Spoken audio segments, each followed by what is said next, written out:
Itong PCO chief natin, meron siyang sinasabi na siya daw ay biktima ng demolition job. Sino ba siya? Ano ba to? Masyado naman mataas ang tingin mo sa sarili mo, sir, para magkaroon ng demolition job. Hindi kaya meron lang kayong hindi kaya meron lang kayong tawag dito, skeleton sa inyong mga closet. Kasi parang sinasabi niya na siya daw ngayon tinatarget, siya daw ay biktima ng demolition job. Bakit? I mean, bakit ba? Sa tingin mo, paano maisip yun ng ating PCO chief? Hindi, sabit kasi naman talaga siya. Di ba, yung sinasabi niyang... Kasi unang naglabas yan yung Politico.com na nilalabas na merong...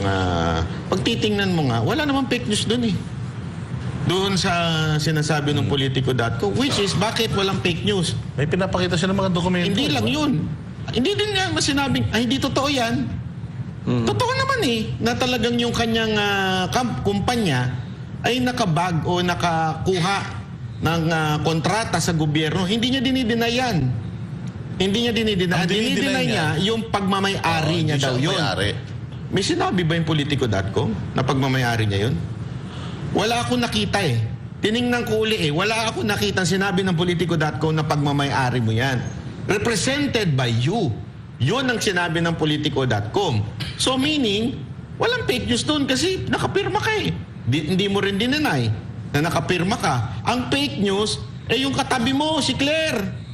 Ito si Claire, ano sabi niya? Oo, nilipat na nga, dinivert na nga yung... Magda-divest na siya. Oo, yung... Meron siyang 60 days to divest. Oo, ililipat niya. Actually, Tagalog ngayon din ginamit. Ililipat daw niya. Ida-diverse daw niya yung kanyang shares. Parang gano'n eh, di ba? Pag uulitin nyo, panoorin nyo sa video ko bukas, talagang ididiin natin yan.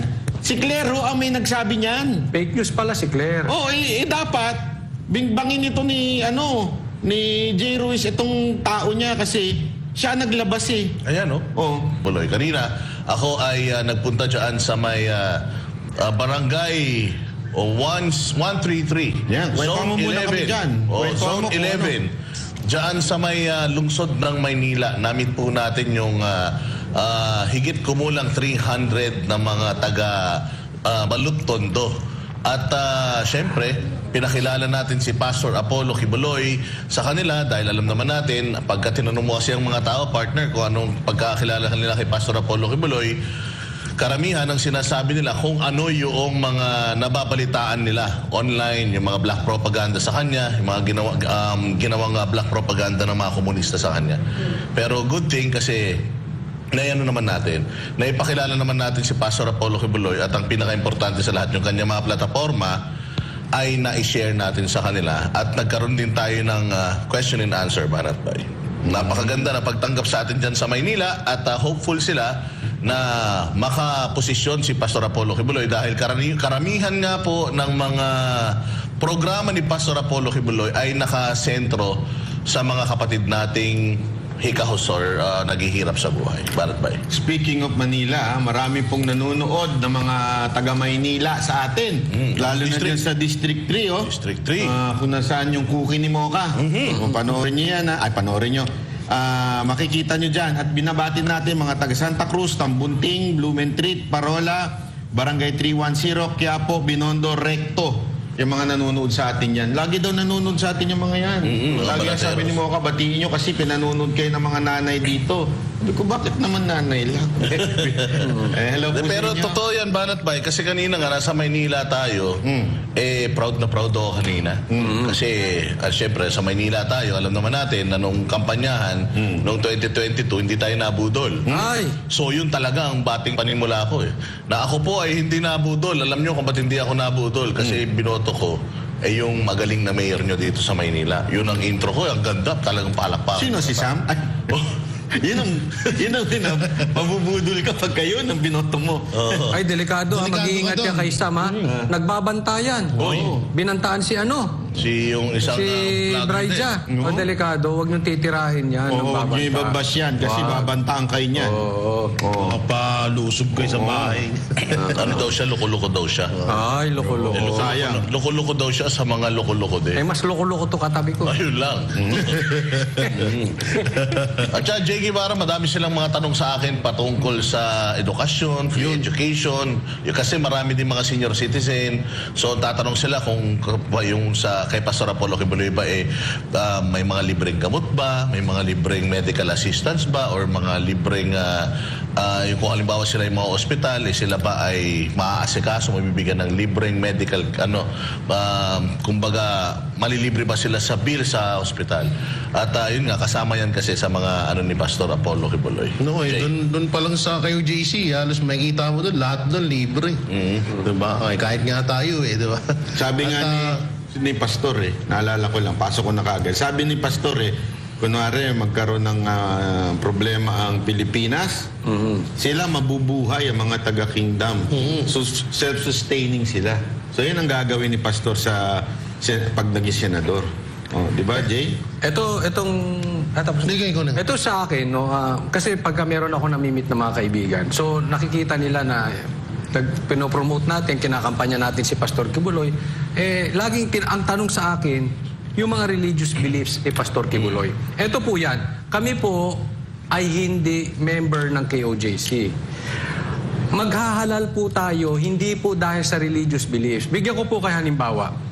Ako po ay hindi naniniwala sa paniwala ng Muslim. Hindi po ako naniniwala sa paniwala ng Iglesia ni Cristo. Pero alam nyo, maraming mga Muslim, maraming Iglesia ni Cristo na karapat dapat mahalal. Ganon din naman kay Pastor Kibuloy. Magkakaiba man tayo ng paniwala. I don't believe in their religious beliefs. Halimbawa sa mga Muslim, they don't believe in what I believe. Hindi po yun ang issue. Ang tanong dito, sino ang makakatulong sa mamamayang Pilipino?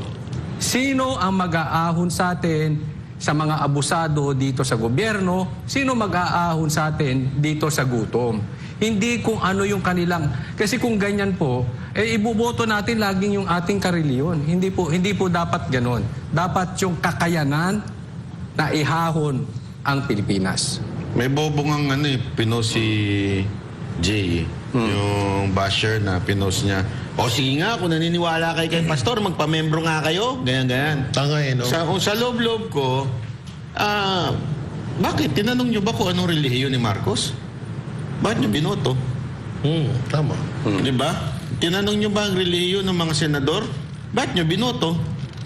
No, yun lang yung kasimple, di ba? Hindi naman natin tinatanong, ano ba relihiyon nito para iboto natin si ganitong senador o si mayor na ganito. Ano ba relihiyon niyan? Bakit bigla nung kay Pastor, pinasok niya yung relihiyon? Tama, mali. Ang tanong, hindi yung relihiyon. May nagawa ba siya sa kanyang community? Sa kanyang, alam mo yun, sa kanyang lugar. Actually, hindi sa KOJC. Yung mismong alam mo sa Davao, ito wag na lang kayo maingay na binulong ko sa inyo ito. May mga nagsabi sa akin, alam mo si Pastor, grabe yan. Pag siguro kung wala si Pangulong Duterte, kung nari hindi taga Davao si Duterte, siguradong matagal ng mayor yan. Sa dami ng natulungan sa Davao. Ganun daw talaga ang... kasi ano yan tulong ng tulong nang hindi wala sa posisyon. Kahit si Pangulong Duterte ang mayor, yung kanyang anak, tumutulong ko sila ng walang kapalit. Saka nakakita ng ganun, walang kapalit. Di ba? Yung sa kamera, 150 ang kapalit Tsaka palaging big deal sa kanila yung KOJC. Halatang halatang inggit sila diyan Halatang nangingibabaw ang kainggitan sa kanila dahil alam nila na napakaayos ng pamamalakad ni Pastor sa KOJC. Tsaka anong pinagsasabi mo na anong sinabi nung kanina, nakalimutan ko? Yung Magmembro daw. Magpamiyembro daw, kung talaga daw mabait, magpamiyembro daw tayo sa KOJC. Anong connect? Alayo. Kaya nga sabi ko dun sa lalaki, para mapatunayan mong makumbinsi mo rin kami, sige, sabi ko, bago kami sumali dun, talon muna siya sa third floor. Pag nagawa niya yun, gagawin na rin namin yung gusto Sumagot niya. siya. Sumagot ba? Ba't sa third floor? Ba't hindi sa fourth o sa fifth? Akala ko sumagot si St. Peter. Hindi, kasi ako, katulad niyan, nabibigyan tayo ng opportunity para makapag-deliver or public speaking at yung mga plataforma ni Pastor Apollo Kibuloy ay ating mailatag sa kanila. At ang maganda dito sa mga ginagawang ganito ni Pastor Apollo Kibuloy, yung mga town hall meetings na yan, kinukuha natin, nandoon yung mga taga Pastor Apollo Kibuloy for Senator Movement na nagtitake notes noong mga katanungan ng mga tao at personal din nila yun ipaparating kay Pastor Apollo Kibuloy para kung halimbawa wala pa doon sa plataforma ni Pastor Apollo Kibuloy yung mga hinihiling ng tao, as early as now, makagawa na siya. Yun nga ang maganda kay Pastor Kibuloy kasi as early as now, malayo pa yung eleksyon, hindi pa man siya nananalo, pero nire-ready niya na. Merong isang senatoriable, tinanong kung anong plano mo sa Pilipinas pagdating sa pag-aahon ng kahirapan ng mga Pilipino. Ang sabi niya, wala akong sagot. Iboto niyo muna ako. Pagdating ko doon, iisipin ko. Kung doon ko ngayon, iisipin kung papaano ko iaahon ng mga mahihirap sa kahirapan. So, pangit naman yun. Kailangan, ang ilagay natin doon, yung talagang meron ng plano para sa Pilipinas. Meron na siyang long-term na vision. Kaya nga ako, lakas ng loob ko humarap sa mga tao kasi alam ko na kahit anong itanong mo sa akin patungkol sa plataforma ni Pastor Apollo Kibuloy, kaya kong i-defend. Bakit? Meron ng resibo At saka talagang doon ka lang naman iikot sa zero corruption Dahil bukod tangi naman talaga siyang kandidato ngayon na masasabi mo talagang wala kang makikitang bahid. Zero corruption talaga, Coach Oli. Ito, kita nyo lang tama si Boss Dada At kami ay hindi po kami basta-basta pumipili ng kandidato. Kasi pansin nyo, ito hindi pagmamalaki. Ulitin ko lang yung binanggit kanina, hindi po kami nabudol. Bakit? Kasi hinihimay namin ang politiko. Hindi porket maganda apelyido, iboboto na namin. Kaya nung 2022 election, hindi kami nabudol.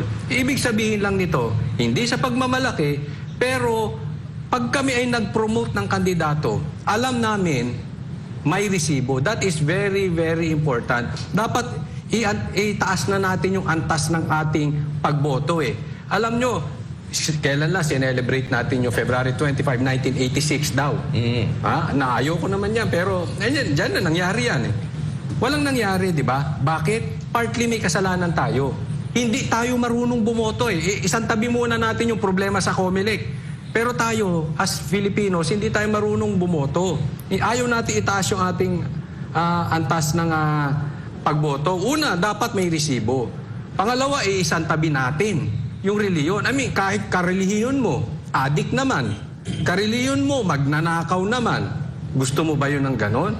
So, iiwalay natin yung mga ganong klase. At saka yung may kakayanan. Naiboto na dati, wala namang ginawa. Iboboto pa ba natin ulit? So, yun sabi ko, may problema ang mga politiko natin, maraming korap, pero tayo din, ayusin din natin yung sarili natin paano tayo boboto. Kaya kami, sinusuportahan namin si Pastor Kibuloy, hindi out of nowhere. Ito po'y sinaliksik namin. Nakikita namin araw-araw yung prutas ni Pastor Kibuloy Wala kaming makitang butas. At ako nga nung unang salta ko dun sa Kingdom, diba palagi akong nag-iikot dun. Naghahanap talaga ako ng katiting na butas na masilip ko dun sa mga tao dun. Wala talaga Alam mo yung kahit ka peranggot na makitaan mo ng pangit na ugali, wala akong mahanap.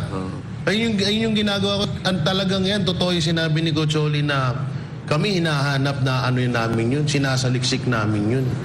Kasi syempre, hindi naman porket na mas maganda na rin yung alam talaga namin kung ano yung ugali at kung ano yung pamamalakad dun. Pero alam nyo, imbis na makahanap kami ng pero ang nakita ko dun, sa totoo lang kahit din ako, nainggit ako Kasi sabi ko, meron palang ganito na isang samahan na napakaganda. Tsaka ito pala, hindi ko na idadaan sa panaginip.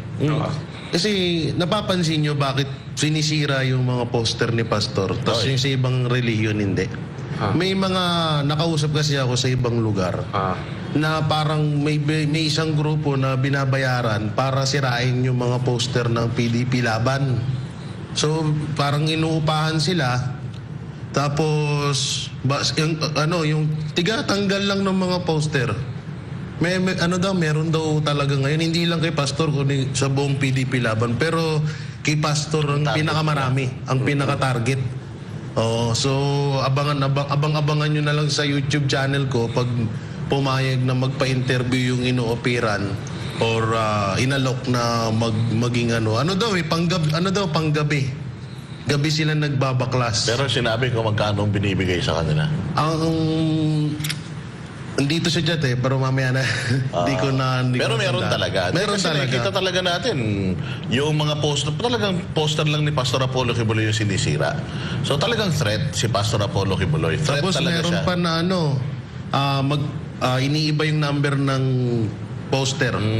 Iniiba yung number, pati yung sa mga PDP laban. Kaya kayo, mga kababayan, mag-double check ho kayo at lagi ho kayo. Ako yan, no? Lagi po kayong kung ano talaga yung number sa balota Di kaya ng PDP laban. Hindi kaya mga tao ni Ontiveros to? Tanong lang ha.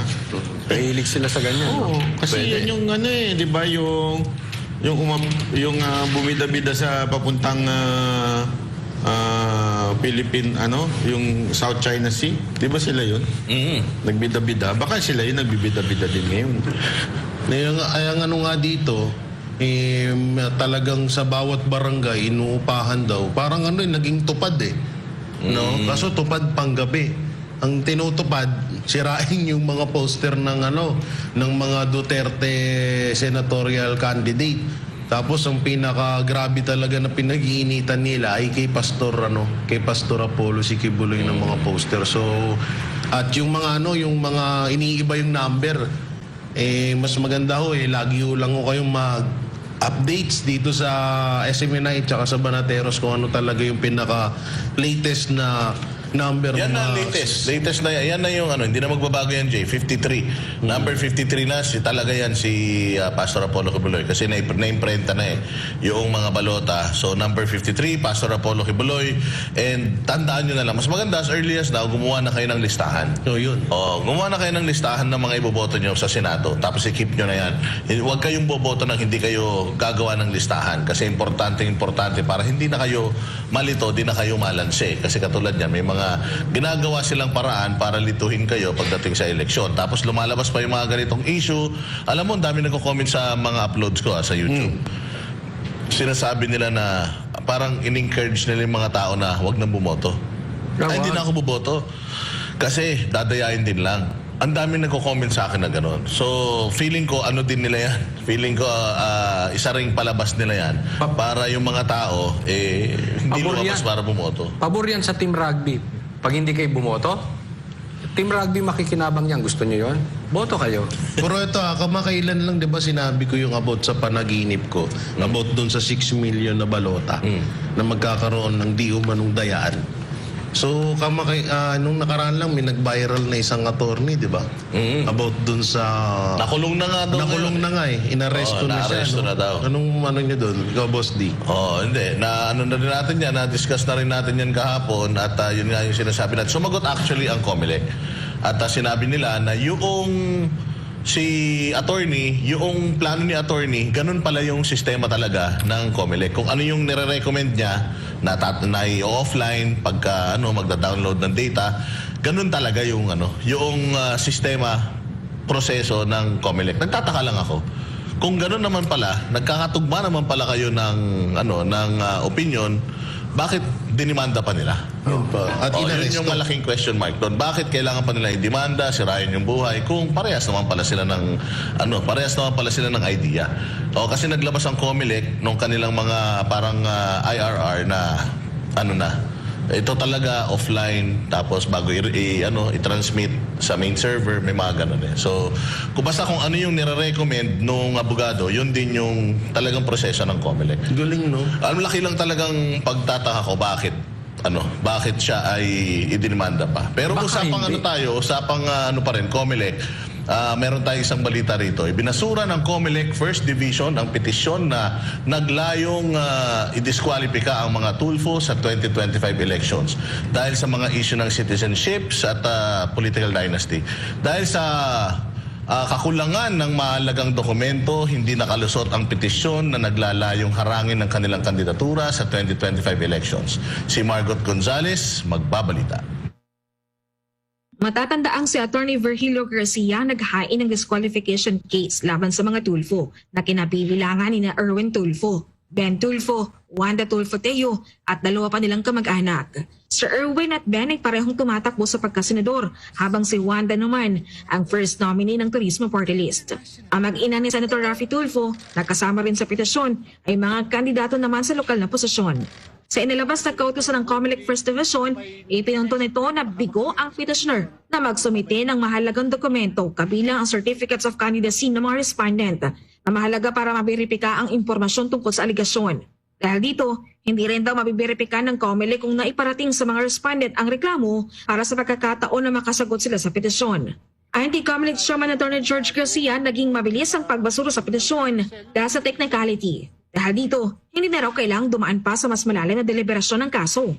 So ano po ba ang pinaka-number 1 ebidensya ng isang tao ay isang kandidato? Hindi po ba yung certificate of candidacy? Kaya po sa lahat ng petition to disqualify at petition to deny due course or cancel candidacy, alam po ng lahat ng abogado yan na number 1 na attachment dyan ay ang COC nung mismong pinapadisqualify ng mga kandidato. Sa kabila nito, nilinaw naman ng COMELEC chief na may pagkakataon pa ang petitioner na umapila at iakyat ang kaso sa COMELEC Anbank para makapagbigay ng paliwanag kung bakit hindi ito nakapagbigay ng mga kailangang attachments. Option din ng petitioner na i-refile na lang ang petisyon.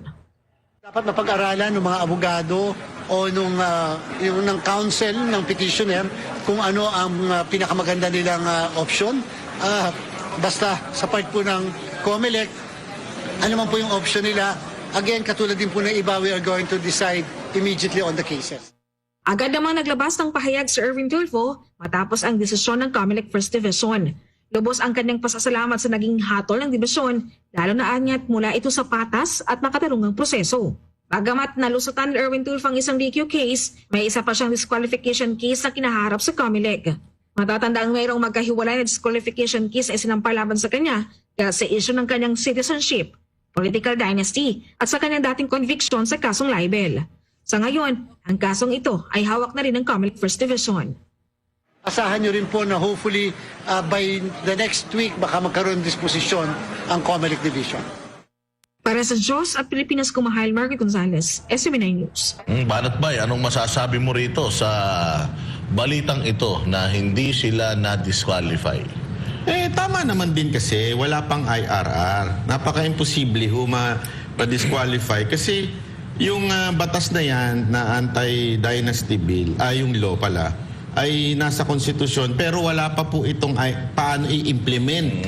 So imposible ho yan. Paano mo i-implement? Anong guide mo? Malabo talaga. At saka pambihira, bakit Tulfo lang? Hindi ko kinakampihan yung family ng Tulfo. Ang delikado yan. Baka mamaya pagkatapos i-disqualify yung Tulfo, isusunod ang Duterte. Kasi ang buong Duterte, nasa politika rin. Nasa politika din halos lahat. Pati kahit ata anak ni Pero Pulong, dapat pati Marcos kasama rito. Pati Kasi lahat Marcos. ng mga Marcos nasa politika That is rin. so selective. Mali ho yan. Ang tama, yung separate case kay Erwin Tulfo. Yung libel conviction, kasi alam ko convicted siya sa libel. Alam ko yung citizenship issue, yun dapat ang i-discuss.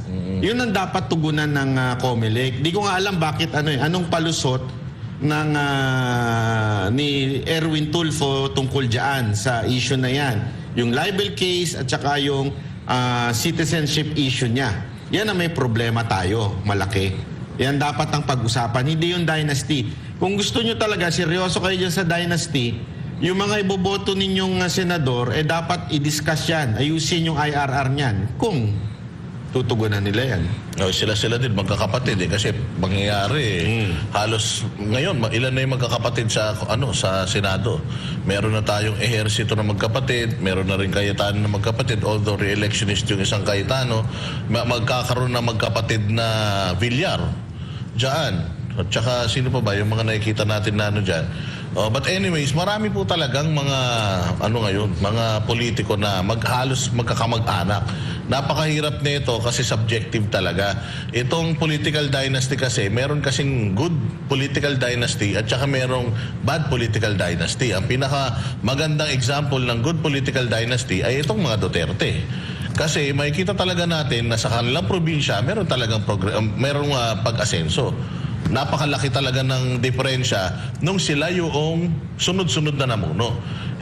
Meron din namang mga bad dynasties, which is ayoko na magbigay ng pangalan, pero marami po 'yan na matagal na namuno sa mga lugar nila pero wala naman nakitang pag-unlad doon sa mga lugar na 'yon. So, yun yung doon natin hindi natin malalaman talaga kung sino yung magka-qualify dito or hindi kasi at the end of the day, Banat Bayanda Partners, demokrasya pa din tao pa rin ang boboto Hanggat binoboto pa rin kasi ng mga tao, simple lang naman ang pangangailangan ng ating ng ating mga tatakbo sa posisyon Kailangan lang marunong ka magbasa, marunong ka magsulat, ikaw ay Pilipino, wala kang kaso, pwede ka nang tumakbo. So, yun ang problema. Go. Ito yung status nung kay Erwin. Si Erwin Tulfo ay talagang na-convict po siya ng libel noong 2008. At yan ho ay na ho yan, final na po yan sa Supreme Court. Although, kasi yung conviction na yon ay hindi ho, walang kasamang parusang imprisonment. Pero siya ho ay nag-fine. Ngayon, tinatanong na iba, kung convicted, bakit nakakatakbo? Kasi ang conviction ay hindi necessary, hindi ka na makakatakbo. Depende po yan, yung tinatawag na parang meron silang level. Okay, ito, yung mga tatawag nila diyan yung moral turpitude. Yeah. Sabihin yung mga naparusahan lang ng kulong, yung matataas lang na kaso, nagkataon yung kay Tulfo wala po doon. Okay, so hindi yun ang decision before. Hindi ko alam kung ano magiging ngayon, pero yun ang sinasabi na kasi parang ina-argue pa yan kung yan ba'y kasama sa moral turpitude, pero wala po. So, yan yung dahilan kung bakit nakakatakbo siya. Pero, yung citizenship, Mabigat yun. yan, mabigat yan. So, tingnan natin kung ano magiging desisyon ng COMELEC tungkol dito. Kasi hindi niya dininay yun. Mga partner, di ba? Coach Oli and Jay Guevara, hindi niya dininay na siya ay nameke ng dokumento para maging isang Amerikano. And accordingly, nag-serve pa nga siya sa military, Coach Oli. Itong sa akin patungkol sa dynasty, alam nyo, wala namang problema sa batas Talagang kung meron po tayong batas, kailangan sundin. Nagre-reklamo lang ang taong bayan sa batas na namimili lang ng a-applyan. Halimbawa, itong sinasabi nilang fake news. Diba? Ina-apply lang to sa DDS. Halimbawa, itong dynasty, bakit sa Tulfo lang? Hindi sa pinagtatanggol natin ng Tulfo, kaya lang baka mamaya, idudugtong yan, ipapatak na sa Duterte. Bakit ang Bilyar? Bakit ang Marcos? Yung isa nga dyan, yung asawa, congressman, May Pacquiao yung pa. isa, party list pa. Di ba? So hindi pwede, sige, dito. Pag sikat ka, banatan natin. Pag hindi dapat pantay. Pantay sa lahat ng Pilipino. Tulad dito, meron ako narinig kay Abalos, kay Tito Soto, kaya kay Pacquiao. Si Abalos nagrereklamo, may nag-fake news daw ng Facebook niya. Pambihira naman kababaw nun. Yung si Tito Soto at si Pacquiao sabi, ang dami ro na sinasabi yung kaibigan nila, patay na, sila daw patay na, kaya dapat kontrahin ng fake news. Dinidikit nila lahat. Etong mga to medyo desperado na sa Team Suka dahil talagang pinagtutulungan na itong fake news. Ang issue nila dito, fake news. Tapos, ang sinasabi nila dito na meron daw nagbablog ng patay. So, issue nila dito, patay. Pero pag halimbawa, nagkaroon na ng batas patungkol dyan or pipigilan na yung fake news, ang pipigilan naman, yung mga supporters ng Duterte. Hindi naman yung issue ng patay. Nagigets nyo? Gagamitin nila yung mga ibang fake news. Pero, pag aprobado na, ang patak sa Duterte. Same scenario dito. Baka ginagamit lang itong tulpo-tulpo na ito, tapos ang susunod niyan, ang patak niyan, sa Duterte rin. Kaya mag-iingat tayo sa mga ganito dahil alam na natin yung mga style nung mga galawan nila. Eh, itong patungkol dito sa fake news na ito, ay pambihira. Sama-sama na sila dyan. Pero sila nga, fake news. Meron pa nga balita ngayon, may bagong fake news. Mamaya, antayin natin si Boss Dada. Paano to? Speaking of fake news, etong Ayan, basahin mo nga kasi di ko mabasa. a media CBN reporter Jay Ruiz founded. Oh. Yan. Jay Ruiz. So, ibig sabihin, walang fake news doon. Eh, ang problema, nandito na naman. Drama na eh. Oo, ito yung kawawa naman yung nanay ko, kawawa naman yung asawa ko, kawawa naman. Eh, kung kawawa pala, lumayas ka na sa posisyon mo. Ang drama mo sa buhay, hindi mo naman pala kaya, edi lumayas-layas ka na dyan. Ganun lang naman kasimple yun eh. Wala naman namimilit sa'yo. Kaya nga sabi ko mahirap talagang mahirap kalabanin ng mga kaya talagang mga Duterte yung mga Duterte vloggers and yung mga tawag dito investigador, ang gagaling ng mga investigador ng mga Tatalino. Duterte yung mga social media. Kaya gusto nilang i-shutdown, gusto nilang i-curtail yung mga personalities na ito kasi pag nag-research talaga sila, pagka ni-lifestyle check ka talaga nila, sapul ka. Tapos tinanong nga siya kung magdedemanda ba siya o dadaanin niya sa Parang ang dahilan niya hindi na kasi magiging busy ako sa PCO. Siguro na-realize mo na wala namang libelous doon. Wala. Oo. Hindi naman sinabing ninakaw mo eh. Hindi naman sinabing binulsa mo. Wala naman sinabi. Which is, ang sinabi, meron kayong yung kumpanya nyo na ikaw ay nagre-represent doon, nakatanggap o nagsara ng deal with the government-owned station. Walang mali doon. Walang fake news doon. Si Claire lang. Basahin natin itong balitang to. Mariing pinabulaanan ng bagong talagang pinuno ng Presidential Communications Office, si Secretary Jay Ruiz, ang mga paratang laban sa kanya. Kaugnay ng umano'y mahigit 200 milyong pisong kontrata sa ibang ahensya ng gobyerno. Inamin niyang naging emosyonal siya sa isyong ito at iginiit na bahagi ito ng isang demolition job laban sa kanya. Si Creslin Catarong sa report. Fake news daw ang mga balitang kumakalat na nakakuha ng mahigit 206 na milyong pisong halaga ng kontrata ang kumpanya ng PCO chief na si Jay Ruiz sa Philippine Charity Sweepstakes Office of PCSO noong 2024. Ayon kasi sa lumabas na balita, co-founder umano si Ruiz ng isang media company na Digital 8 Incorporated, bagay na kanyang mariing itinanggi. Sa isang palace briefing nito Martes, binigyang diin ng kalihim na wala siyang anumang pag-aari o shares sa nasabing kumpanya at hindi rin siya stockholder nito. Paliwanag niya, nagsilbi lamang siyang spokesperson at head ng sales and marketing ng Digital 8 noong October 2024. Ngunit noong Enero 17, nagbitiw siya sa posisyong ito dahil sa ibang pang negosyo na kanyang inaasikaso. I am not an owner of Digital 8. I was an authorized representative to represent the company in the joint venture agreement between IBC 13, DG8, and PCSO. I never owned that company. Sa gitna ng kontrobersiya, hindi na iwasan ng kalihim na magduda na maaring ito'y bahagi ng isang demolition job laban sa kanya. Ngayon ang tanong, good people from the private sector, unang upo nila dito, ganyan ang kanilang haharapin. Paninira, pang-iintriga, demolition job. You think you will be able to recruit good people in government?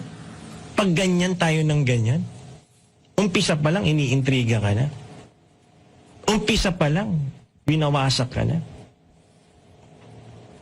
Mali naman, di ba? Ipinahayag din ng Communications Secretary ang kanyang pagkadismaya dahil hindi man lang daw kinuha ang kanyang panig bago isinapubliko ang mga aligasyon laban sa kanya. Yung nagsulat nito, kung sino man, or kung sino man yung may-ari, kilala ko naman. Si dating Secretary, Undersecretary Ray Marfil. Kilala ko, nakasama ko siya sa Senate. Kilala ko rin naman si Hilka Bacunga na nakasama ko rin sa House. Lubos din siyang nalungkot sa epekto ng issue sa kanyang pamilya, lalo na sa kanyang mga anak. Ayon kay Ruiz, posibleng may ilang grupo ang may motibo sa pagpapalabas ng issue, lalo na't may balasahan na nagaganap sa PCO. Ang una kong naisip, nung una kong pasok dito, PCO ba to or employment agency? Sorry boss, yun ang naranasan ko eh. PCO or employment agency. Marami kasing gusto magpa-retain, maghanap ng trabaho. Naintindihan ko naman yun. Okay lang naman. Para sa Diyos at sa Pilipinas kong mahal, Creseline Catarong, SMNI News. Sige Jay, ano masasabi mo dyan sa balitang yan? Masyado agad Defensive. Defensive tong si Jay Ruiz. Tsaka yung sinasabi niya na na kabago-bago pa lang daw, pinipake news na siya. Eh dapat medyo kalampagin mo yung utak ng kasama mo dyan, si Claire. Kasi kabago-bago lang din yan, puro fake news din yung mga pinagsasabi. Tsaka ito, wala namang binanggit nga doon na ikaw na ikaw mismo yung nakatanggap or parang Pero may mga picture, Jay, ha? May mga picture, eh.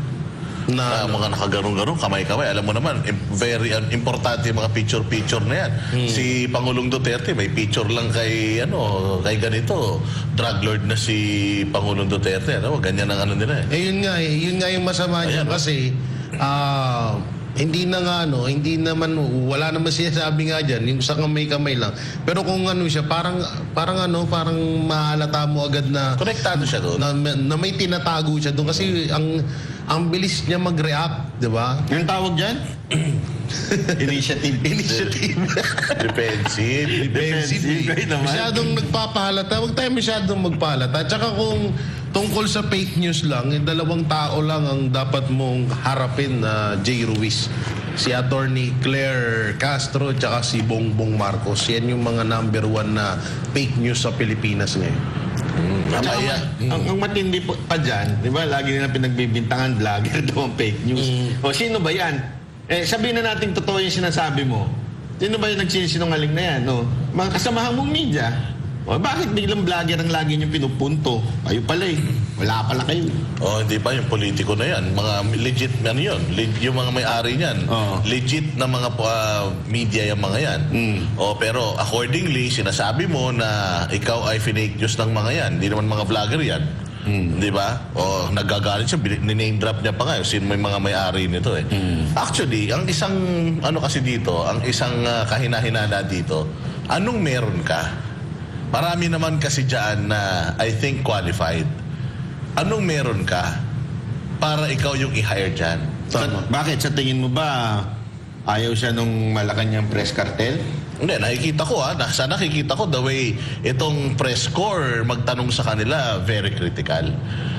Kasi meron naman mga naunang PCO Hindi ganyan, chief. Hindi naman sila ganyan. At saka wala namang ganitong issues. Nagkataon lang siguro na meron kang ang bagahe.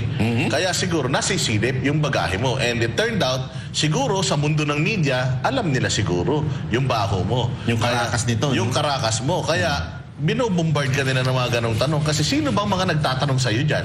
Sa press corps? O dyan sa press con mo? Hindi ba mga kapwa mo media? Mukhang may alam sila tungkol sa'yo.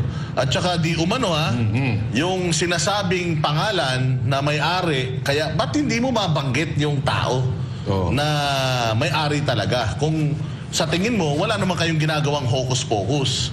Kesyo ayaw daw madrag yung tao. Sino ba yun? Yung Kung siya may-ari naman na ang yun. may-ari at tinatanong naman, ba't hindi mo sabihin?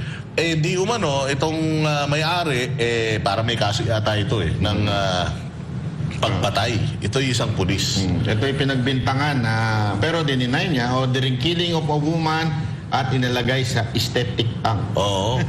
Medyo medyo mabigat yan. Again, ito pong kaso na ito, ay feeling ko, inaano pa yata, dinidinig pa yata yan. Pa ito? Pinaglalabanan pa. Pinaglalabanan pero, pa. bakit kasi hindi niya mapangalanan? Yun. Meron talagang red flag dito, banat ba eh. Makikita mo may red flag. Tsaka makikita mo the way, yung manner ng pagdidiin sa kanya nitong mga kasamahan niya sa media, mukhang may alam talaga sila tungkol sa kanya. Mali kasi yung argumento niya for the protection of this company. Hindi pwede yun. Kasi pumasok kayo sa sa gobyerno eh. Tandaan ninyo, transparent nga dapat yan eh. Ang problema dito, i-check nyo sa SEC. Chinek ng mga media sa SEC. Hindi nila makita. Yun lang. Wala.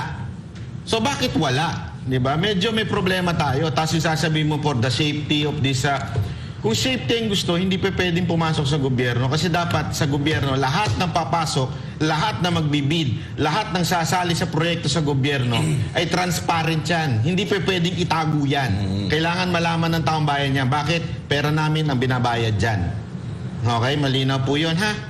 So hindi pa pwedeng ganun-ganun lang na okay na yan, okay na yun. Hindi pwede yung ganun ha? Speaking of fake news, Coach Oli, mainit na mainit. Ito si Bobby Tiglaw, meron siyang pinost sa kanyang ano ba yan? sa kanyang Facebook page na di umano yung sinasabi ni SILG na na yung batang na-rescue na Chinese na rescue daw ng mga kapulisan. Kinongratulate niya pa yung kanyang mga kasamang pulis.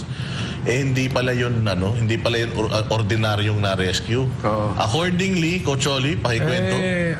Posto ni Bobby Tiglaw, no, nag-ransom daw $1 million. Nung mabigat. So, sino fake news ngayon? Pero meron pa, breaking news. Oh. I-confirm natin kung may balita tayo. Totoo ba to si Castro tinanggal na?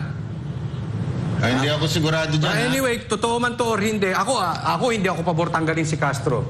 Bakit? Siya ang ikababagsak ni Marcos. Hayaan mo lang siya dyan. Hayaan mo si Castro dyan, pero parang yun eh. Alamin natin, antayin natin yung balita, kapapasok lang. So, doon sa mga Sino nagbalita niyan? confirm. Parang, actually, chinecheck ko, hindi naman po pinost ni Darwin Cañete. Oo, i-check lang. But sa akin ko nga, kung totoo or hindi, ako hindi pabor. Gusto ko nga magstay ka dyan, Castro. Kailangan ka namin dyan. Tsaka dyan ka lang. At least binibisto mo ang baho ng gobyerno. Pero in fairness, effective siya. Effective si Castro. Sa gulo sa gobyerno. Oo, tinan mo, nakalimutan pansamantala yung blankong item sa BICAM. Kahit papaano yung impeachment, hindi masyado na pag-uusapan. Oo, talagang effective. Effective siya na Pero hindi kaya DDS to. Kasi nasisira si Marcos eh. Hindi kaya parang itinanim to tapos. Ano ka ba, Coach Oli? Sisirain mo pa ba naman yung sira? Kung sira, paano mo Lalong sisirain? napapabilis yung sira. Wala na, bulok eh.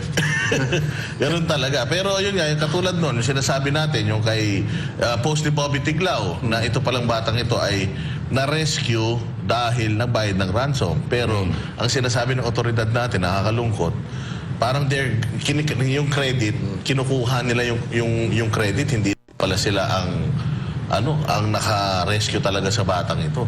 Medyo Dapat i-regulate na itong gobyerno. Alam niyo, relate ako dyan. Dahil sila fake Puro news. fake news sila eh. Boss by boss da, Coach Oli. Relate ako dyan. Sino nagsabi niyan na sila daw naka-rescue? Si DLG Secretary. Remulla. Ganyan na ganyan din yung kay Abalos. Diba kay Pastor Apollo, sumuko si Pastor sa ISAP. Tapos biglang umentra si Abalos na nahuli namin. Diba? Ganon na ganon. Pero mas maayos si Jay. Actually, kahit pa paano, itong si SILG, maayos. Maganda yung kanyang panimula. Nagtataka lang ako, recently, meron siyang binitawang statement na yung mga DDS troll daw ang nagpapakalat na tumaas ang crime sa Pilipinas. Na hindi naman daw totoo. Hindi ba totoo? Anong hindi totoo? May pangalawa nga tayo sa buong Asia. 62% ang natin, ang taas ng krimen natin. Baka pinagkakalat mo yan. Paanong fake news doon? Tsaka hindi na survey yun. Ito, hanapin ko. Sige, sa'yo muna, Ito mo Boss lang. D. Isipin mo yung Team Suka. Pansinin nyo, yung Team Suka laging binabanatan ng mga vloggers, ng mga Ensemada vloggers. Hindi naman sila iyakin. Oo, wala nagsasampang demanda. Karapatan nila, hindi nila inaano, kayong mga vloggers, ganyan-ganyan. Wala naman manahimik kayo." nagpapaawa. Wala, di ba? Hindi sila, kasi alam nila, party yun eh. Alam mo ang iyakin lang dito sa mga vloggers? Yung Team Rugby, yung doon. Di ba? Bakit? Hindi nyo ba inaaraw-araw si Bato? Si Bongo? Si PRD. Si Ipe? Si Inday. Si PRRD? Di ba? Ay, Pastor Kibuloy, kung banat-banatan nyo nga. Kung i-fake news nila. Oh, di ba?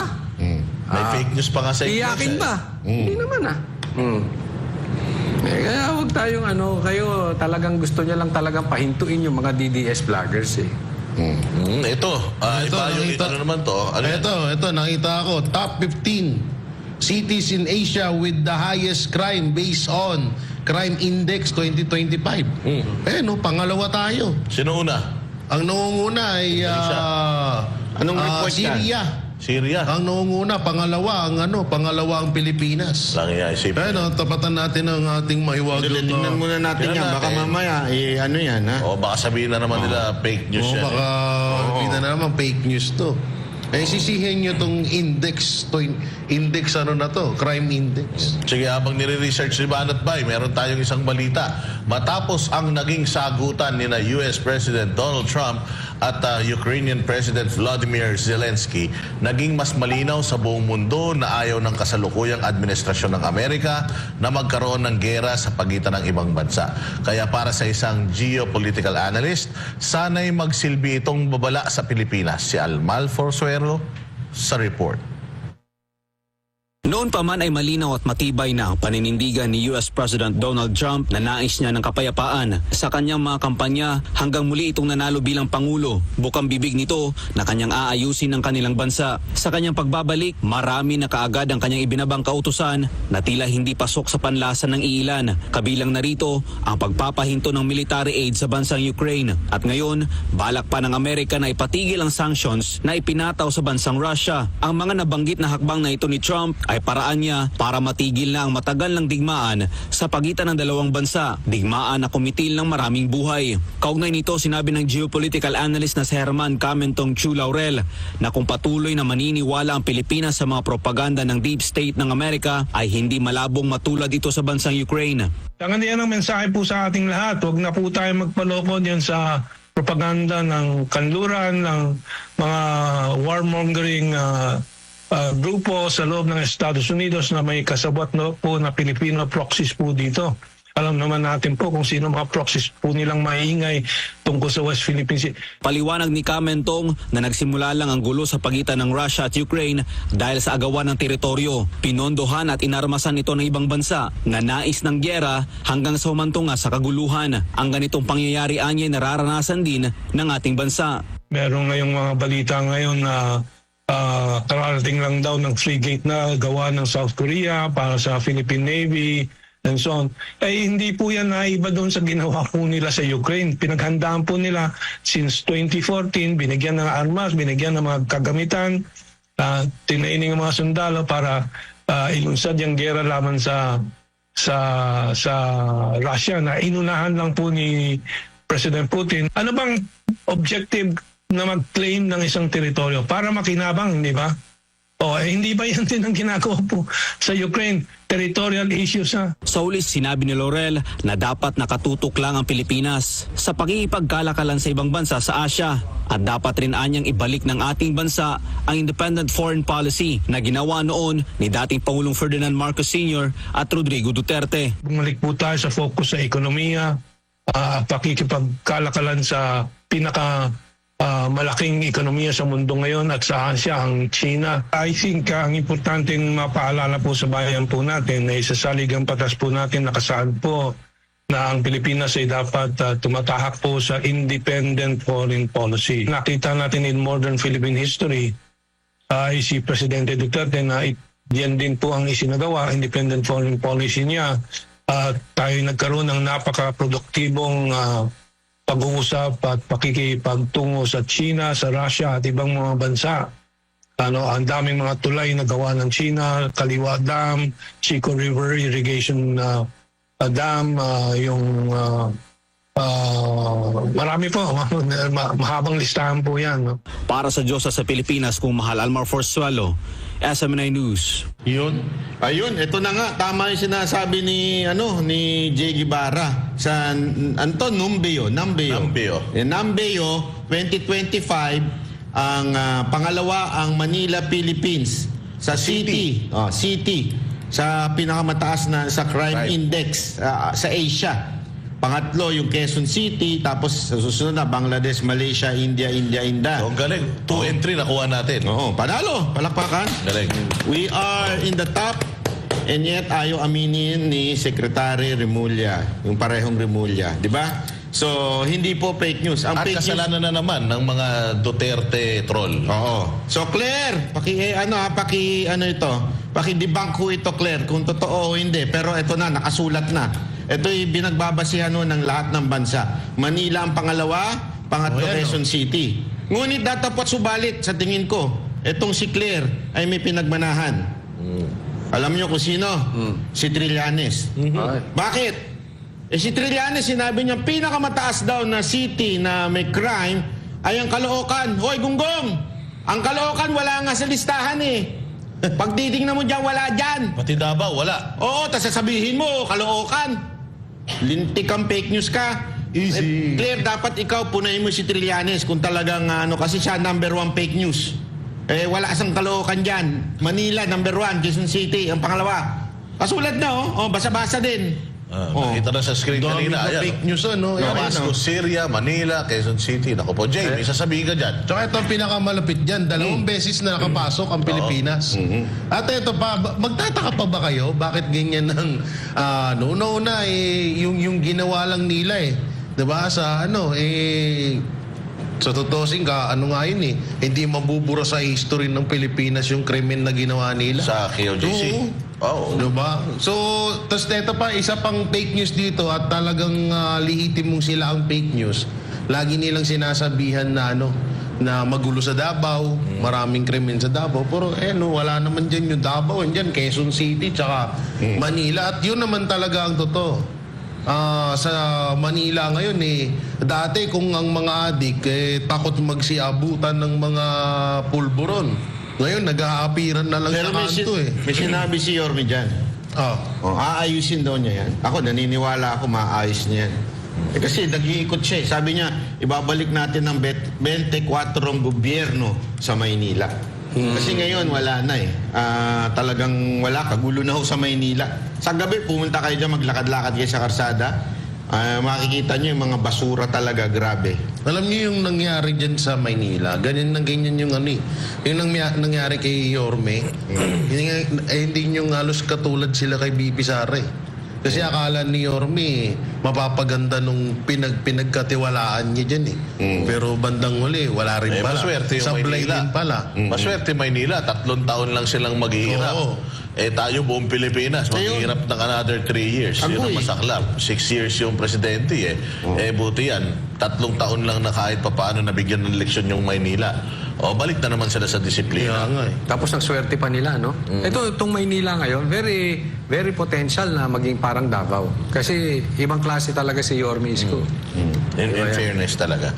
Pero mabalik tayo dun sa kaninang balita, yung kay Donald Trump. Yan. Sige, paliwanag mo. Hindi, ito ang masasabi lang natin. Napaka-importante nito. Gawa ng, siyempre, hindi naman tayo war-capable na bansa. Hindi ba? Hindi tayo war-capable na bansa. Bakit ang tapang nung natin? Yung tagapagsalita natin si Torrielo ba yun? Binawasan. Hindi naman siya nagre-reklamo sa gobyerno nang binawasan yung Tarriela ba yun? si Ang Tarriela, tapang-tapang, diba? kala mo lulusob. Hindi. Binawasan yung yung budget ng AFP sa modernization ng 35 billion yata, sabi ni Senator Bato. Hindi naman siya nagreklamo. Feeling ko loser yun sa eskwelahan nila. Yung tapang-tapangan, kayong mga pro-China, ganun-ganun. Pero pagka hindi naman nakapagsalita, no? Nung binawasan, yung budget. Hindi naman nakapagsalita. So, yun ang pinakamaganda. Kasi nga, yung takot natin na baka dahil dito sa mga EDCA sites na ito ay sugurin tayo ng China, di ba? So, at least ngayon, alam natin na yung presidente ng Amerika ayaw sa gera. Ang plano, pauwiin lahat ng mga sundalong dineploy nila, lahat ng mga dealings nila sa mga ibang bansa in terms of yung didepensahan nila, sisingilin na nila. Kung ayaw, uuwi silang lahat. Yun ang pinakamaganda. Tsaka itong mga EDCA sites natin, dito sa Pilipinas, at least, hindi ba, mawawala na din. Yan ang problema kasi, kaya nga meron tayong tinatawag na independent foreign policy. Ano ibig sabihin yan? Dapat yung foreign policy natin hindi nakadepende Sa isang bansa lang. bansa. Oo. Katulad niyan, iwan sa ere Ukraine ngayon, ha? Pinull out natin Trump yung yung tulong nila. So ano ngayon gagawin ng Ukraine laban sa Russia? Dumipende sila sa Amerika. O parang ganyan na mangyayari sa atin. Hindi, malakas sa loob namin, lulusob kami. Kasi nandan namin sa tabi namin si Biden. Nawala si Biden. Pag nag-pull out tong Amerika sa atin, sige, saan tayo pupulutin? Kaya nga dapat independent foreign policy, dapat nakadepende lang sa atin. Kung ano yung kakayanan natin, doon lang tayo, yun lang ang ating sandigan. Ngayon, kung hindi natin kaya, medyo easy-easy. Di ba? Huwag masyadong mataryel ang bunganga. Dapat medyo lang tayo. Kasi, baka mamaya, tulad yan, iwan tayo sa ere. Kasi pro-China ka na naman. Pro-China ka na naman. Taryela! Patawag mo nga ako sa opisina mo na magkausap tayo ng ayusin natin tong problema mo. Balita Si ko, Zelensky, parang balita si ko may BBM, pinatawag na vlogger yan. Si Taryela? Oo, may tinatawag na vlogger na ayaw ka magsalita. Bulong mo sa akin, ako magsasalita. Joke lang. Ayaw ka na magsalita. Sige. Pero alam mo, Boss Dada, wala tayo sa posisyon. Ang ganda nung sinabi ni Trump dito kay Zelensky, no? Na wala ka sa posisyon Oo, para para mag-demand. BBM, dapat maintindihan natin, ang Pilipinas po, wala tayo sa posisyon sa gumera. Wala tayong kakayanan. Yan ang pinakahuli nating problema. Dapat yung gera sa gutom, sa sikmura ng taong bayan, yan ang ipanalo mo, Marcos. Pag naipanalo mo yan, may tsansa kang maipanalo ulit. Pero hanggat hindi mo nasusolusyonan yan, kahit anong paninira nyo sa Duterte, pag gutom ang taong bayan, wala tayo sa posisyon maggera. Kaya wag niyong yan na, gera-gera tayo. Ako malabo.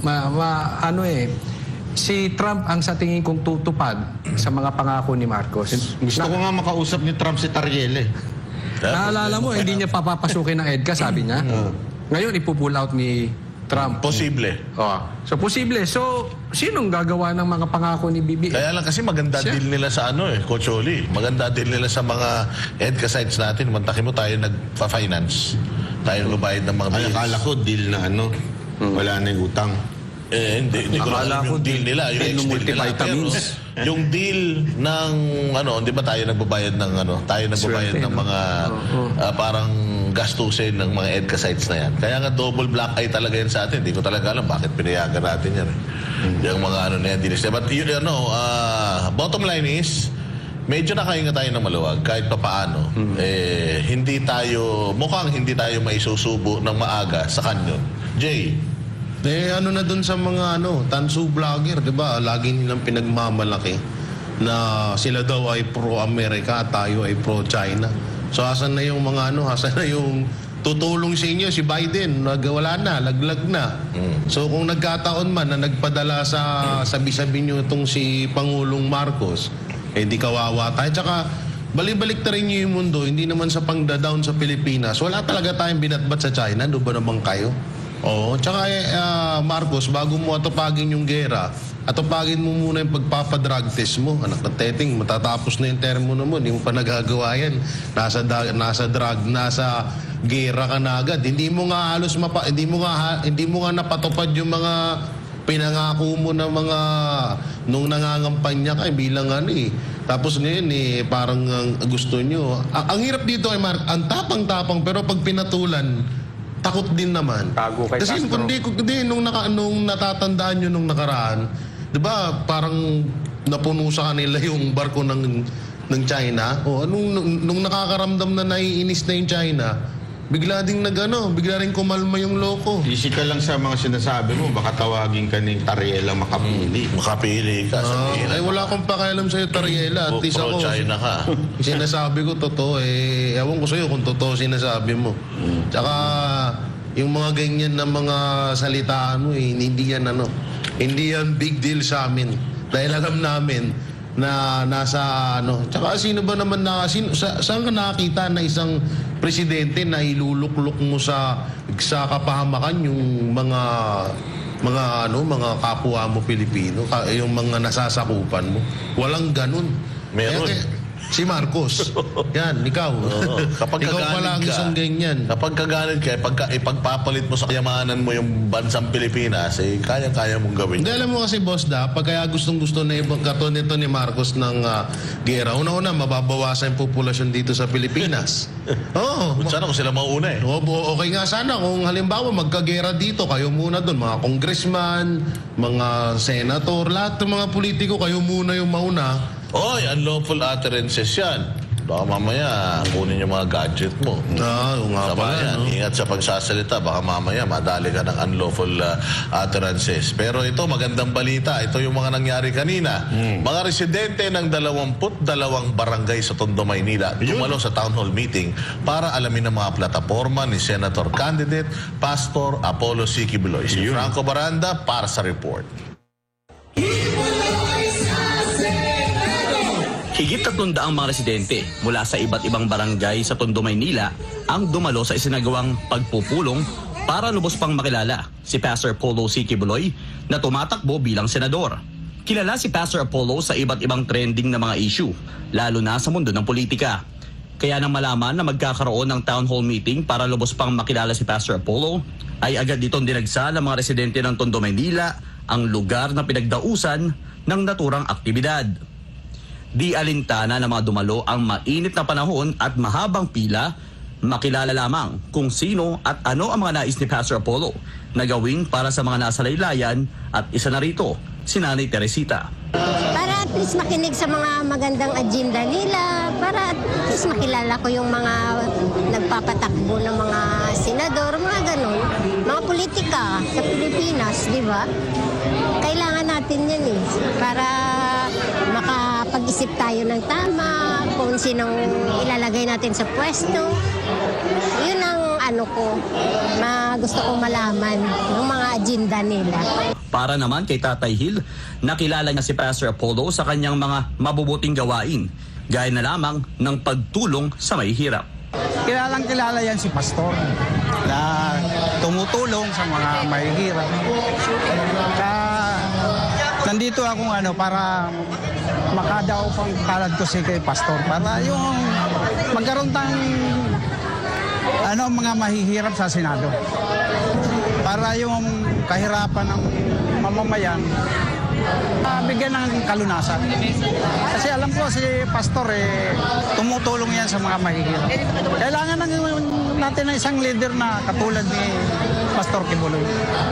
Kaya sa kabila ng batikos at iba't ibang issue na ipinupukol sa buting pastor, ay waipik ito sa pagbibigay nila ng suporta sa pagtakbo nitong senador. Yung paratang kay Pastor, hindi ako naniniwala na ganun ang ni Pastor. Kasi sa isang relihiyon, hindi naman tayo leader ka na ng isang relihiyon tapos magiging ganun ka. Hindi siguro ganun si Pastor. Ako di ako naniniwala ng Sa paniwala ko, lang si Pastor ng mga kalaban. Kailangan tulungan natin si Pastor para magkaroon siya ng justisya sa nangyari sa kanya. Kabilang sa mga naging tagapagsalita ng butihing pastor ay si Boss Dada, na isang political vlogger, kung saan ibinahagi niya ang ilan sa mga mabubuting hangarin ni Pastor Apollo para sa bansa. Siyempre si Pastor Apollo Kibuloy ang magsisilbing konsensya ng mga senador sa Senado. Lahat ng mga senador pupulisin niya. Lahat ng mga kurakot papansinin niya. Lalabanan niya yan lahat. Gagawa ng batas para ang mga kurakot na mga government official, bitayin talaga lahat yan. Kawawa ang mga Pilipino habang sila nagpapasasa. Dagdag pa ni Boss Dada, kilala si Pastor Apollo sa zero corruption policy sa kanyang kongregasyon at di matawarang accomplishments mula sa kalikasan, pamayan ng katutubo, kabataan, biktima ng kalamidad, ang sapat na resibo para sa isang totoong leader ng bansa. Para sa Diyos at Pilipinas kumahal, Franco Baranda, SMNI News. Kami ni Franco kanina Uy, grabe yun si Boss Dada Ano sabi ko nga sa inyo, ako, ako, medyo flattered kasi nagkaroon tayo ng opportunity para dyan. Bakit tayo? Pero ang tiyaga ni Boss Dada, may hangover. Laban lang. Di ba? Galing talaga. Hindi, sabi nga, di ba, may ano nga tayo na kapag yung kahit isa lang sa Banateros yung nandun, para na ano yun, sa lahat na yun. That's a privilege, ha? Maraming salamat po at pinapaintulutan nyo sila na i-represent po ang ating butihing pastor. Nakakaano yan. That's very, very sarap sa puso dahil tunay. Alam mo, madaling mag-promote ng tao na totoo. Diba? Basta alam mo talaga na maayos na tao, napakadaling ipagtanggol. Sabi ko nga sa inyo, hindi ako kinakabahan bawat question and answer kasi alam ko na sa tagal na rin nating inaalam at sa tagal na rin nating inaaral yung mga plataforma ni Pastor, alam na natin kung ano yung sasagot sa mga Pilipino. Tsaka, yun nga ang maganda. Kasi kapag ka ang isang lingkod bayan ay galing din sa mahirap, alam niya kung paano susolusyonan yung problema ng mga kapwa niya mahihirap. Dali, ipaliwanag mo nga. Kasi marami siguro nakakalam. Kaya naman niya si Pastor, mayaman yan Saan ba nagsimula si Pastor? Hindi, nagsimula, yun nga, lagi ko rin sinasabi dito, na nagsimula si Pastor sa kahirapan. Naging biktima rin siya ng kahirapan. Mantakin mo, bunso siya sa siyam na magkakapatid. Di ba? Imagine niyo kung gaano kahirap yan. Sobrang hirap nga ng buhay nila from province ng Pampanga, dinala pa siya sa paanan ng bundok ng Mount Apo para lang doon manirahan. Ganun katindi at saka ang hirap ng buhay doon kasi masukal talaga yun nung panahon na yun. And lahat ng problema ng pagiging isang mahirap ay nasolusyonan niya. Imagine, nung nagtayo siya ng simbahan, 15 lang sila na miyembro, napalago niya ito into 7 million worldwide. So ano pa bang resibo ang kailangan mong hingin? Ano pa bang paliwanag ang kailangan mong ipaliwanag? Di ba? Samantalang nakita nga natin, galing sa kahirapan, si Pastor Apollo Kibuloy mula sa isang grupo na walang makain hanggang ngayon, isa na sila sa pinaka-maunlad na religious organization. Kasi meron akong kaibigan, sabi niya, hindi, mayaman naman yan si Pastor di ba? Kaibigan natin yun. Paano mayaman si Pastor? Katulad din ng sinasabi natin, lahat ng properties ng Kingdom of Jesus Christ, walang nakapangalan ni isa sa kanya. Kaya nga noong mga partners noong congressional hearing ng SMNI, gulat na gulat ang mga congressman. Kasi hindi si Pastor Apollo Kibuloy ang may-ari ng SMNI. Yun. Kaya gulat na gulat sila. Hindi nila ma-tie up kay Pastor Apollo Kibuloy yung SMNI because hindi kay Pastor Apollo Kibuloy yung SMNI. Ayun. Wow. So yun po ang actually mga frequently asked questions diyan sa diyan sa mga ganyang town hall is talagang medicine, trabaho, kita, at saka yung eskwelahan, yun talaga yung hinihiling nila. At saka retirement, kasi puro matatanda Paano naman kami? Wala na kaming kakayanan, wala kaming trabaho. Pero alam mo, hindi ako proud sa iyo. Bakit? Mas proud siguro ako kung kaya mong ibenta si Marcos. Oo, kasi bantakin mo yung ginagawa ni Claire, binibenta niya si Marcos ng ganong kapalpak. Pakahirap nun. At diyan, madali lang yan kasi si Pastor talaga namang napaka... Meron na may na siya Basic, May prutas na Sabihin, may fruits na. Ito kaya mo Wala, mahirap talaga. Ikaw kari kukunin ng PCO. Paano mo ibebenta si Marcos? Wala kasi wala talaga. Ultimong sila, mga vlogger nila, walang maipakitang magandang ginawa ni... Ano gagawin mo pag napwesto ka dun? Saan? Kunwari, sa PCO spokesperson. Pag hindi mo kayang ibenta si Marcos, ano lang gagawin mo? Ipapamigay ko na lang. Hindi ko kayang ibenta O sa inyo na lang. O baka, tirahin mo na lang yung mga ibang tao. Ganun ang gagawin ko. So parang ganun ang ginagawa nito ni Claire, di ba? Binabanata na lang niya yung mga tao kaysa sa ibenta niya yung kanyang dapat ibenta. Hindi naman daw kasi siya hindi naman daw siya salesman. Kasi mahina ang utak mo. Talagang wala tayong magagawa doon. Di ba? Kasi alam mo, hindi niya mag-gets yung inibibinibenta Yan ang trabaho niya kasi. Pero hindi niya magawa dahil nga wala kang magawang ibalitang maganda sa presidente at sa gobyerno to. So, ang ginagawa mo, naging attack dog ka na lang. Kailangan muna niya mag-OJT. Yun. Tsaka yung sagot niya, layo Ang sinasabing komentaryohan niya yung ibenta mo ang Pangulo mahirap. Ang sagot niya, banat kay PRRD. Ayun na nga eh. Yun nga eh. Yun na nga yun. Maganda Matindi yung talaga. sinabi ni maganda yung sinabi ni Spokes kasi nanggaling siya doon eh. Sabi nga ni Spokes Hari, mahirap yung trabaho na yan. So, dapat nga ang sabihin niya, totoo, mahirap talaga itong trabaho na ito. Kasi nga, ang trabaho naman talaga sa gobyerno is a thankless job or thankless job. So, talagang napakahirap noon na kahit anong gawin mo, hindi ka mapasalamatan ng tao kasi nga, trabaho mo yun.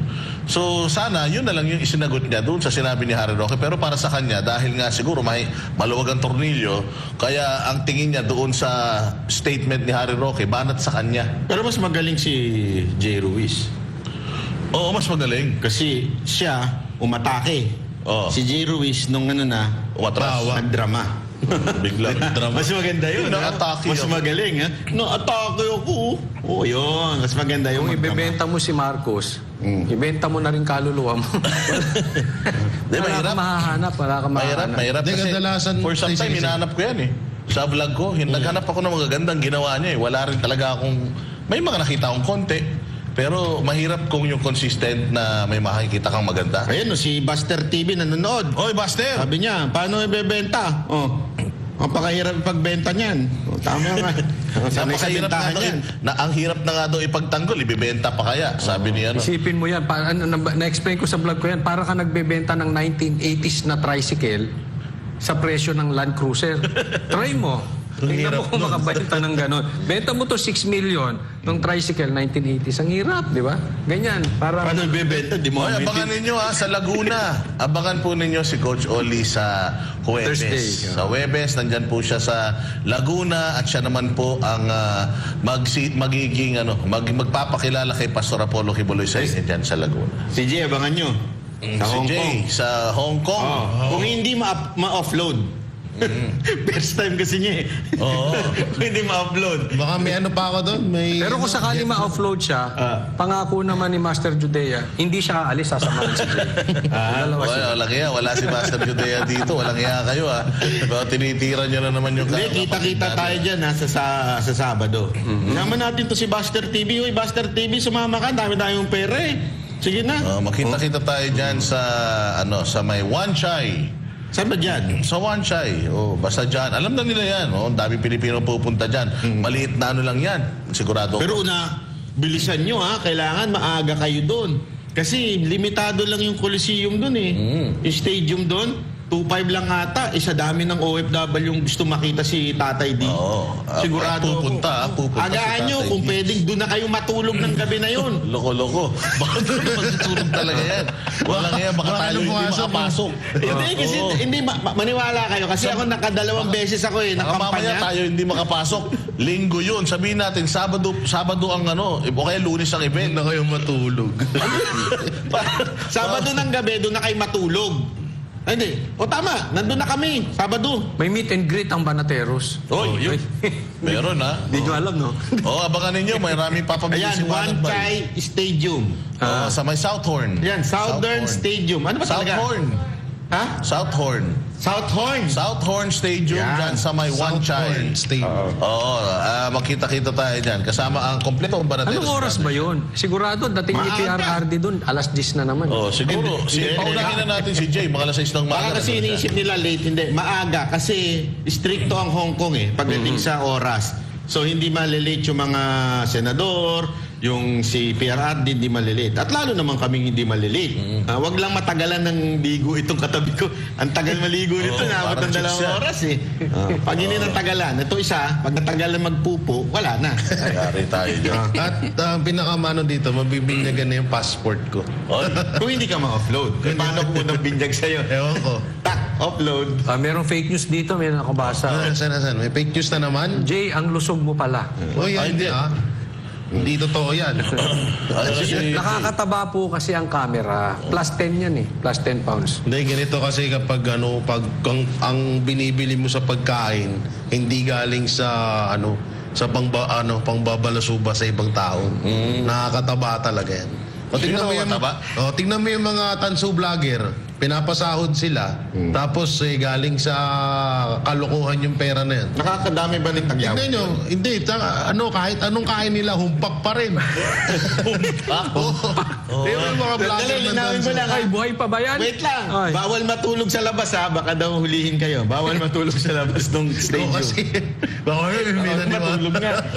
Hindi, basta pwede, wag lang matulog. Nakatayo lang. Nakatayo lang. No? Pero tulog na, nakatayo. Oo.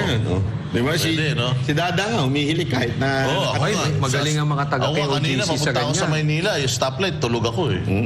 Oh, Diba, galing. Kahit nakaupo, tulog sila. Oh. Bukas naman, si Master Judea nandiyan dyan sa Cavite. So, meron pong town hall meeting dyan sa May Meron na ba Cavite. tayong detalye nun? Ano nyo lang po. Basta po, lahat ng mga katanungan ninyo, tanungin nyo lang po sa Banateros at sigurado sasagutin namin yung mga kayang sagutin. Yung hindi kayang sagutin, pararatingin natin kay Pastor Apollo Kibuloy. Kasi nakabantay talaga yan at talagang naghiintay yan ng mga report. Lahat ng mga katanungan ninyo talagang nililista niya at isa-isa daw niyang sasagutin niya. Yun. So ilalabas natin yung mga sagot na yan sa mga future, future na mga town hall meeting. Pwede, sige na, nagagalit na yung kasunod natin. Mumura na. Paalam na kayo. Ano sabihin Sige nyo? na. Okay na ako. Okay na kayo. Basta yun. Oo nga, no? At, Ilang minutes pwede? Hindi, wala pa sila yun. basta, ayun, no, nasa gilid. Sige, tagalan mo pa. Mga 15 minutes para wala na masasabihin. Basta yun, straight PDP laban at Pastor Apollo Kibuloy, siyempre. Coach. Ako naman yung pakiasikaso, Atty. Claire, kesa puro ka Duterte ng Duterte. Malaki problema natin dyan sa tulay.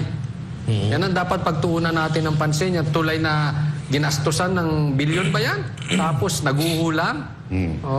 Yan ang asikaso. Duterte na naman sinisisi doon. Duterte, kasalanan naman ni Oo, Duterte. kasalanan na naman. Pambihirang buhay. Lahat na lang, kasalanan ng Duterte. Barat Bay. Uy, kita-kita ulit tayo. Maraming salamat. Thank you very much sa inyong lahat. Ayun na. Thank you very much. Kita tayo muli. Yun, kita-kita po tayo ulit mga Banateros dito lang sa Ano ka, SMS. Guess, no? Pag tama, palakpakan. Pag mali, banatang galing sa fake news. Ako po si Banat Bay. At ako naman po si Coach Oli. At ako naman po si Boss Dada. At ako naman, si Jay Guevara. Para sa Diyos at sa Pilipinas nating mahal.